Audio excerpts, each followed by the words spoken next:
This is my second video in my intuitive living series designed for you to live a more empowered, inspired, and nourishing life. Today we're going to talk about being present during the holidays, but really it's about being present at any time. Just at the holiday time, things tend to be a lot more hectic or full or just intense. So during this time, one of the first things that I tell people is to really start at the very beginning. Sounds like a Sound of Music song, but really if you start at the very beginning of things, which is often where you make commitments, it saves you a lot of energy and a lot of stress. It often also adds to the positive, which is not only taking away stress, it actually aids to you having better and fuller experiences in terms of putting your energy into what you want to grow. So the simple statement that I often say is clarify your no's to have more full-bodied yeses. If you get really clear about what you're saying no to, then it makes room for more authentic, excited, committed, and exuberant yeses. Now that often will bring up a lot of people pleasing for people, a lot of martyrdom issues even for some people, and that's obviously can be complicated. But one of the things that I would say to that is really getting clear and really surrendering to the fact that you truly won't be able to satisfy everyone or please everyone, and that when you try to do all that, most importantly, you lose yourself in that process, and often there's so much resentment and stress in it, but you're also really not showing up authentically in those relationships. And one of the hardest things that I learned about that is it's actually a form of lying when you're showing up in situations and saying yes to things that you really don't want to, because you're not really fully in your presence of what you want and in authentically enjoying something or feeling excited or feeling like that's what you want to do or where you want to be. The other thing in keeping in mind is, people probably will be upset with you or angry at you or disappointed if you do start saying no to things or that you can't do certain things.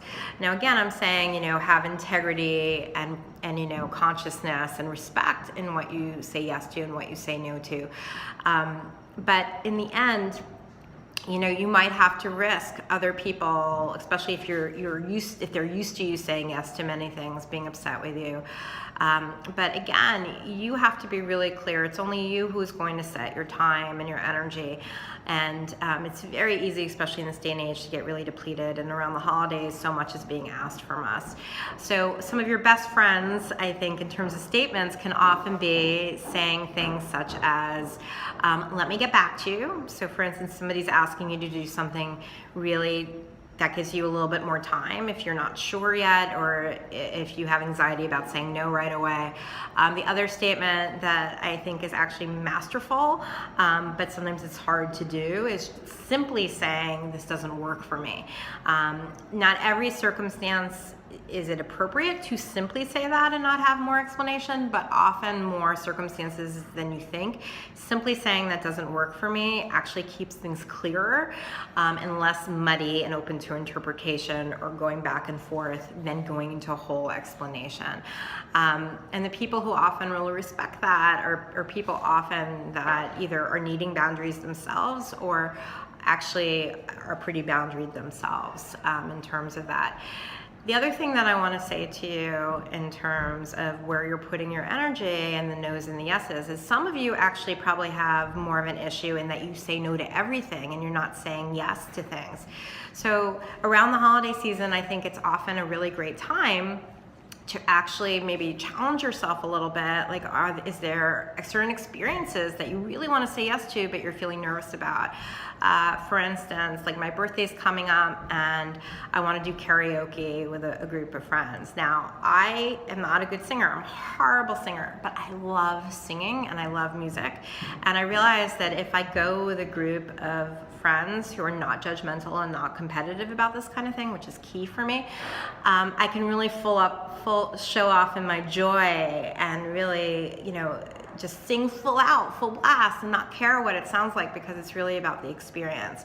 But a bunch of years ago, I would never have done that because I would have been too afraid that I was a bad singer and too self-conscious about it. And there was something about kind of forcing myself to do something that was really uncomfortable for me, but something that I knew I wanted to do, has been really joyful. And I now consider something like karaoke is one of my top 5 like favorite things to do, and actually like a form of therapy even for me, because it really helps me come into my own voice. It helps me to express myself. It helps me to not, actively practice not caring so much about what other people think and just really being me. So that's an example of saying yes more when it would be easier to say the no. So that means often clarifying your yeses too. Shonda Rhimes has this great book. I think the exact title I'm a little off on, but it's like my year of yes or something like that. The Year of Yes. And I love it because she was actually somebody who highly successful, amazing writer, showrunner, but at the same time, she was realizing that her life was kind of suffering and was, pretty small in a way, because she said no to most things, and that it really took a lot of energy to start saying yes to things, and a muscle that she had to start using, but that by doing it, her life actually really transformed. So the holiday seasons, I think, is a great time, whether it's a party that you're invited to, whether it's an experience that you always wanted to try, whatever it is, whether it's maybe a new group of people that you wanted to like hang out with, or a new friend to have coffee with, or to celebrate with. Sometimes the answer is no, and sometimes it doesn't work out, but often not trying and not putting yourself out there, and that kind of unlived life that is so easy to live, is a thing that can actually really just have a certain sadness to ourselves, or a certain what if quality. So still be yourself. It's not saying just say yes randomly to everything, but especially if there's like a glimmer of desire in there, or like I wonder if, or like, oh, it looks like so much fun when they do it, but I can never do that. Those are usually good indications that like this would be a great time to give it a try. And look, you're a grown up. You can always leave. You can always say, I will never do that again. But if you don't venture and try it, you'll never know. The other thing in terms of being more present during the holiday season, it's funny for a creative like me who actually feels so scheduled that it really bothers me, but it's really true. And it's something that I know like Marie Forleo talks about all the time, which is something akin to the statement, if it ain't scheduled, it's not going to happen. I actually have surrendered to that over and over again, and it's really true. This holiday season in particular, I tried scheduling things ahead of time more, and really looking at what are the things that I know I really particularly want to be present for. Now again, the idea is to be present as much as you can, but I know there's certain experiences, like my son's birthday, my own birthday, and some celebrations we're doing around the holidays that I just really don't want to be in my to-do list and in my worry. And part of how I'm doing that is, first, actually, it's funny, I've gotten really clarifying and continue to clarify my yeses and my nos. And that sets me up much better. And the second thing is then really spending time looking at my schedule creatively and looking ahead and saying, okay, if I want to get there, what needs to get done, and backing it up down to some minutia, and having, then the reminders on my calendar. So you have to find your own way of how you organize your time. And I found it fascinating because I went on a middle school tour for my son who's going to enter middle school last year. And I just happened to, as part of the tour, sit in a class where it was called advisory. And part of the advisory was a teacher sitting with like a small group of the kids and trying to figure out, based on their personalities, what form of organizational skills and scheduling fits them best. And it wasn't a one size fits all. And I sat there thinking, my God, my life would have been so different had I in middle school started asking those questions and developing it. But again, the good news is it's honestly never too late. And taking some time to figure out, how to schedule really helps. Now, we're in the holiday season now, or depending on when you're watching it, it could be another holiday season, or it could just be a busy time for you. So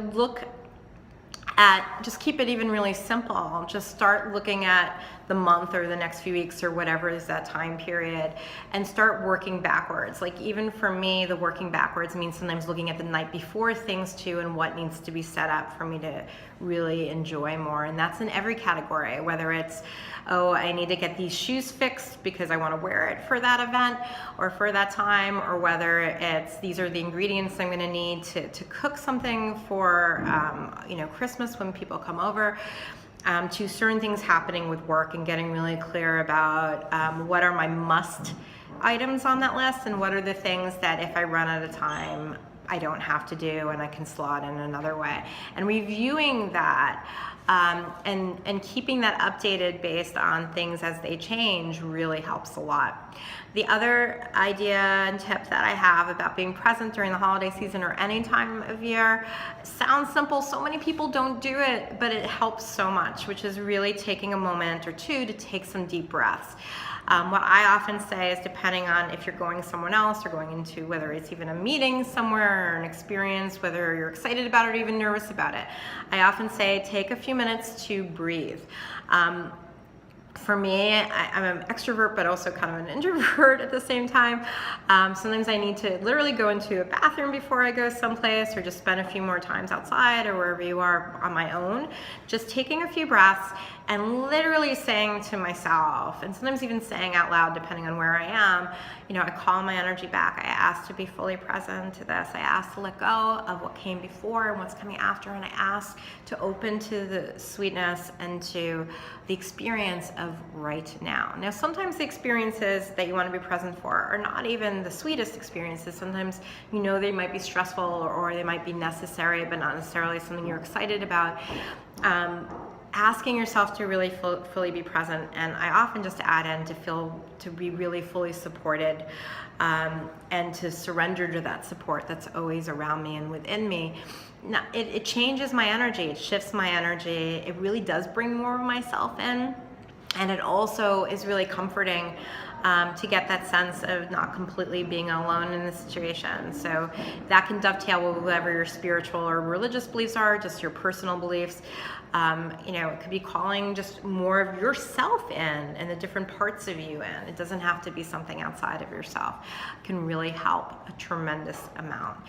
And in terms of, going kind of dovetailing with breathing, something that almost every spiritual tradition does talk about and is all over media and Instagram and everything else. There's amazing meditation centers that have sprouted up and apps. There's a reason why meditation has become such it feels like a trend, but it's been around forever. And it's because spending the time to cultivate a meditation practice, and it can be a very simple meditation practice, and if you need help with an app or with a guided meditation, there's no perfect way to do it or right way or better way to do it. The practice is so invaluable because it literally is one of the only practices that you can do that is supposed to actually help with the way that your mind works with things, and kind of the monkey brain syndrome, which we all have on varying levels, which is you're not necessarily supposed to be good at meditation. That's kind of part of the point of the practice. It's about being able to learn how to sit with the thoughts that come through and not getting so attached and going down rabbit holes with it. And the stronger that muscle becomes in the meditation practice, the more available that muscle is to you in daily life, and it really does start shifting things. It also has been shown to it could have profound effects on your mental being, your emotional being, and a lot of people say on their physical well-being as well, just in terms of even stress levels and what that does to the body. And I'm sure there's a lot of other also amazing side benefits, even physiologically, in terms of meditation. Generally, people do find starting off your day, even if it's a few minutes, like I'm in that category where I'm not a natural morning person, but I have to wake up at a certain time because I have kids that I need to get to school. So I can't say that I love that I have become a morning person or that I'm actually really a morning person, but kind of a forced to morning person. But I do find that when I wake up a little earlier, just even a little earlier, to just have a few moments, even if it's in bed, just to reconnect and to breathe and to meditate, it makes a huge quantum difference in the morning and the rest of my day, because your morning kind of sets you up. And a night before you go to sleep. I mean, my husband's really been disciplined about it. He's been doing it in the morning and night, and it's amazing the shift that I see in him. And he has a very like stressful job in terms of, what he has to get done. And he is a much calmer, more present, more joyous person when he meditates.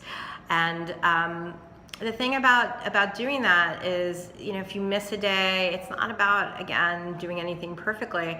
I often find, even if, I've woken up late, just taking a few minutes, even in the shower when I'm doing my makeup, to really just be quiet. And I really just tell my family, and not that they always respect that, but I often tell my kids, this is what I'm going to be doing. The door is closed. And interestingly enough, slowly but surely, they've been wanting to do a little bit more meditation, simply because they're watching me do it, and that, mommy seems like much happier and calmer in the mornings when she does that.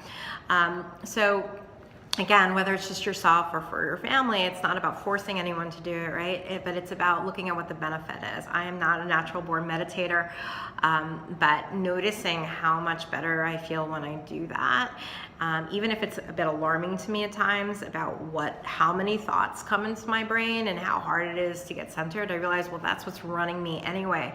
So if I can, have more of a sense of like control and surrender and presence over my thoughts, and in being more present in my day, it's amazing what's possible and what shifts.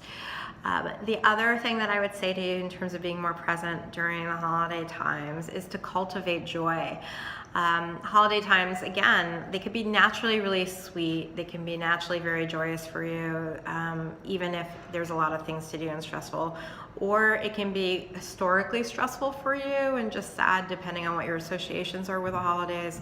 Or a new sadness or a new stress or a new loss can often make the holidays really a hard time. Even with all that, I would say really to make a focus to be present to really the truth of where you are right now, and to really make a focused attention, not to get sucked in by the kind of great expectations that are around this time or other people's expectations. Be really authentic and true to where you are and how you're feeling.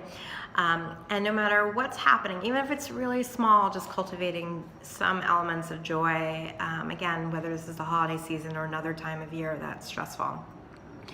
And when I say we're cultivating joy, it doesn't have to be these big experiences.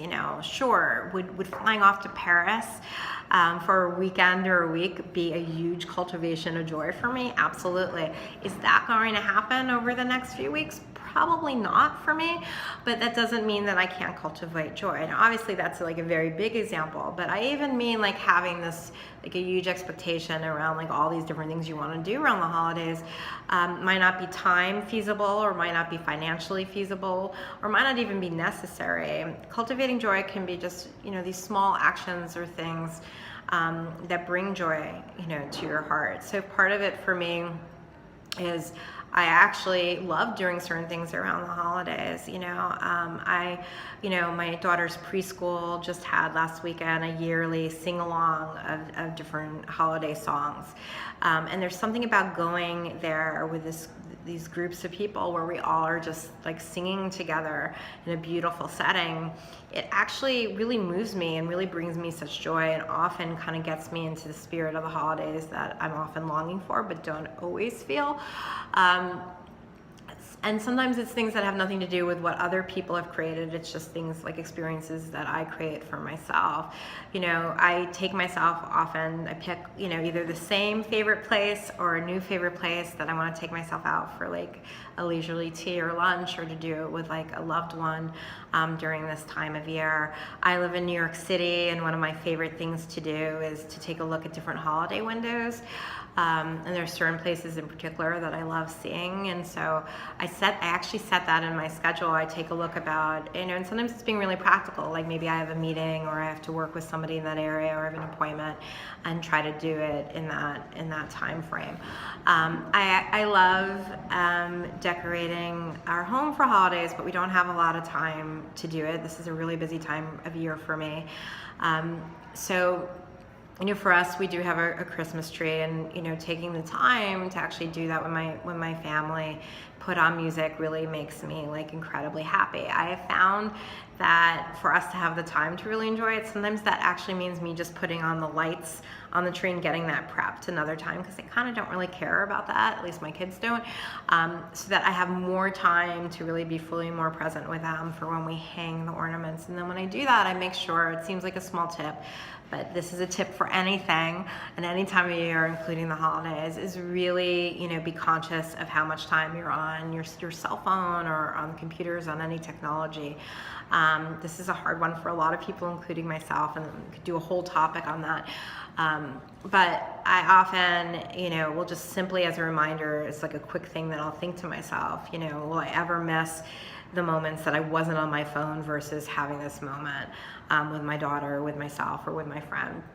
And so that often literally means, if you're kind of in an addictive pattern with it, which I can be, putting my phone in another room, or even just shutting it off completely if it's something that I can do, depending on, you know, where I am and what I'm doing, and really just refocusing my energy on where I am, and that makes a huge difference. Cultivating joy, again, like I said, can be in any form. It can be really small in terms of maybe taking a different walk than you usually take, or a different route to work. It can mean having time to read a favorite book. It can mean kind of dovetailing with my advice to maybe have new experiences and saying yes to things that you want but that you maybe feel a little nervous about. Cultivating my joy might be, you know, strengthening a new relationship, or, you know, meeting somebody for tea or coffee or lunch that you've been wanting to have that deeper dive with.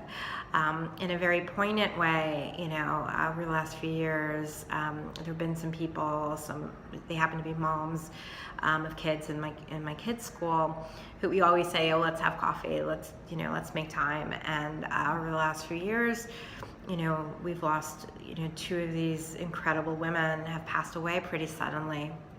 And I tell you, it's such a clarion call for me to say, you know, yes, I'm busy and all those things are real, and you can't be everywhere at every time, but I really did actually want to spend more time with these amazing women. And you just have to make time for it. And so that goes back to clarifying your no's to make room for more full-bodied yeses, as well as really getting clear about your yeses, and making your yeses a priority as well. So that's just a little glimpse of some ways to be more present this holiday season, or any time of year. For more inspiration and nourishment and soulful nuggets on intuitive living, you can go to my blog. It's on my website, elanakilkenny.com/blog. I also do a lot of different videos on my Instagram page at Elana Kilkenny, and a lot of home design, sacred home design, at Sacred Home Design on Instagram as well. I look forward to connecting with you. I hope that you have a much more easeful, much more connected, much more present holiday season, or any season.